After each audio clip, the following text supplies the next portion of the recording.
नमस्कार और स्वागत है। पुलिस भर्ती परीक्षाओं की तैयारी में सामान्य ज्ञान यानी जनरल नॉलेज अक्सर एक उलझे हुए नक्शे जैसा लगता है ना? हर तरफ रास्ते ही रास्ते। लेकिन क्या हो अगर हम उस उलझन को एक साफ समझने लायक रास्ते में बदल दें? तो चलिए आज ठीक यही करते हैं।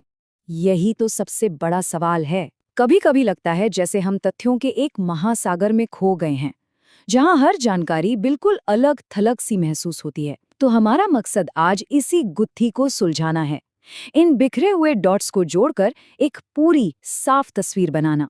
ये रहा हमारा आज का रोड मैप। देखिए, हम पहले चुनौती को समझेंगे, फिर इतिहास और भारत के सरकारी ढांचे का एक मैप तैयार करेंगे। उसके बाद हम दुनिया भर के फैक्ट्स में गोता लगाएंगे और आखिर में इन सभी धागों को एक साथ जोड़ना सीखेंगे। तो फिर इस सफर की शुरुआत करते हैं। सोचिए, जब सामान्य ज्ञान का पेपर सामने आता है तो हर तरफ से सवालों की बौछार होती है। इतिहास, भूगोल, विज्ञान, सब कुछ एक साथ। बिना किसी स्ट्रैटेजी के तो ये बहुत भारी पड़ सकता है। लेकिन अगर हमारे दिमाग में एक नक्शा बना हो तो हर सवाल अपनी सही जगह पर फिट होने लगता है। तो चलिए अपने नक्शे के पहले हिस्से से शुरू करते हैं, यानी इतिहास से। देखिए, इतिहास सिर्फ तारीखें रटना नहीं है, बल्कि ये तो राजवंशों, संस्कृति और उन महान हस्तियों की कहानी है जिन्होंने हमारे आज को बनाया है। अब ये स्लाइड देखिए, ये दिखाती है कि कैसे कला और संस्कृति सीधे सीधे उस दौर के राजवंशों से जुड़ी हुई है। जैसे महाबलीपुरम के रथ मंदिर, इन्हें पल्लव वंश के नरसिंहवर्मन प्रथम ने बनवाया। वहीं तंजौर का शानदार बृहदेश्वर मंदिर वो चोल शासक राजराज चोल प्रथम की देन है। मतलब ये कनेक्शन दिखाता है कि हमारी विरासत कैसे अलग अलग इलाकों और शासकों से जुड़ी हुई है। और अमीर खुसरो तो इसका एक बेहतरीन उदाहरण है कि कैसे एक ही शख्स भाषा, संगीत और राजनीति का केंद्र बन सकता है। उन्हें तूतीय हिंद यानी भारत की आवाज कहा जाता था।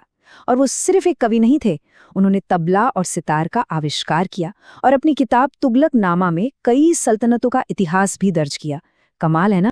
इतिहास सिर्फ कला और संस्कृति तक ही नहीं रुकता, ये हमारे आज के कानूनों को भी शक्ल देता है। ये टाइमलाइन देखिए, ये दिखाती है कि भारत का कानूनी ढांचा कैसे धीरे धीरे विकसित हुआ। 1909 और 1919 के एक्ट्स ने ब्रिटिश भारत में प्रशासन की नींव रखी। वहीं 1967 का यूएपीए कानून आज भी आतंकवाद से निपटने के लिए भारत का एक मुख्य कानून है। मतलब अतीत के कानून सीधे सीधे हमारे वर्तमान को आकार देते हैं। तो चलिए अब हम अपने नक्शे के अगले हिस्से पर आते हैं, वो संवैधानिक और कानूनी ढांचे जो आज के आधुनिक भारत के शासन की रीढ़ की हड्डी हैं। तो यहाँ सबसे जरूरी बात यह है कि अनुच्छेद 21 सिर्फ एक नियम नहीं है, ये भारतीय संविधान में हर एक व्यक्ति की आज़ादी और सम्मान की गारंटी है। ये समझिए कि ये मौलिक अधिकारों का दिल है और पुलिसिंग के काम में इसका सम्मान करना सबसे ऊपर आता है। ये नंबर देखिए, 263। क्या है ये? आखिर क्या मतलब है इसका? तो इसका मतलब है कि अनुच्छेद 263 केंद्र और राज्यों के बीच तालमेल बनाने का एक सिस्टम है। ये पक्का करता है कि केंद्र और राज्य सरकारें मिलकर काम करें। सरकार या आयोग की सिफारिश पर बनी इस काउंसिल की अध्यक्षता प्रधानमंत्री करते हैं, जो इसे कोऑपरेटिव फेडरलिज्म के लिए एक बहुत जरूरी मंच बनाता है। लोकपाल, जो कि भ्रष्टाचार पर नजर रखने वाली संस्था है, उसकी बनावट बहुत साफ है। एक चेयरपर्सन और ज्यादा से ज्यादा 8 सदस्य। इनका कार्यकाल या तो 5 साल का होता है या फिर 70 साल की उम्र तक। और ये 2013 के एक्ट के तहत काम करता है, जिसे सिस्टम में पारदर्शिता लाने के लिए बनाया गया था। ठीक है, तो अब तक हमने इतिहास और कानून की बात की। अब चलिए अपने नक्शे का दायरा थोड़ा और बढ़ाते हैं और इसमें कॉर्पोरेट दुनिया, आर्थिक नीतियों और दुनिया के भूगोल को भी शामिल करते हैं। ये तो एक क्लासिक जीके सवाल है जो करंट अफेयर्स में अक्सर पूछ लिया जाता है। दुनिया की सबसे बड़ी टेक कंपनियों को कौन चला रहा है? माइक्रोसॉफ्ट के लिए सत्या नडेला, गूगल की पेरेंट कंपनी अल्फाबेट के लिए सुंदर पिचाई और एप्पल के लिए टिम कुक।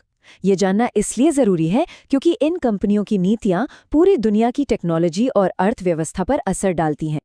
ये बार चार्ट देखिए, डेटा को समझना कितना आसान बना देता है। प्रधानमंत्री फसल बीमा योजना में किसानों को रबी की फसलों के लिए सबसे कम सिर्फ 1.5% प्रीमियम देना होता है। खरीफ के लिए ये 2% है और बागानी फसलों के लिए 5%। ये दिखाता है कि सरकारी नीतियां अलग-अलग जरूरतों के हिसाब से कैसे तैयार की जाती हैं। वियना सिर्फ ऑस्ट्रिया की राजधानी नहीं है, असल में ये एक ग्लोबल डिप्लोमैटिक हब है। यहीं पर IAEA और ओपेक जैसे बड़े और जरूरी संगठनों के हेडक्वार्टर्स हैं। तो ये एक शहर भूगोल और ग्लोबल पॉलिटिक्स के बीच की एक बहुत जरूरी कड़ी बन जाता है। अब हम अपने सफर के सबसे दिलचस्प हिस्से में आ गए हैं, वो हिस्सा जहां हम सभी अलग अलग धागों को एक साथ लाएंगे और देखेंगे कि कैसे जो चीजें बिल्कुल अलग दिखती हैं वो असल में एक दूसरे से कितनी गहराई से जुड़ी हुई हैं। ये स्लाइड ज्ञान के जाल वाली बात को एकदम साफ कर देती है। सिर्फ एक देश भूटान को ही ले लीजिए।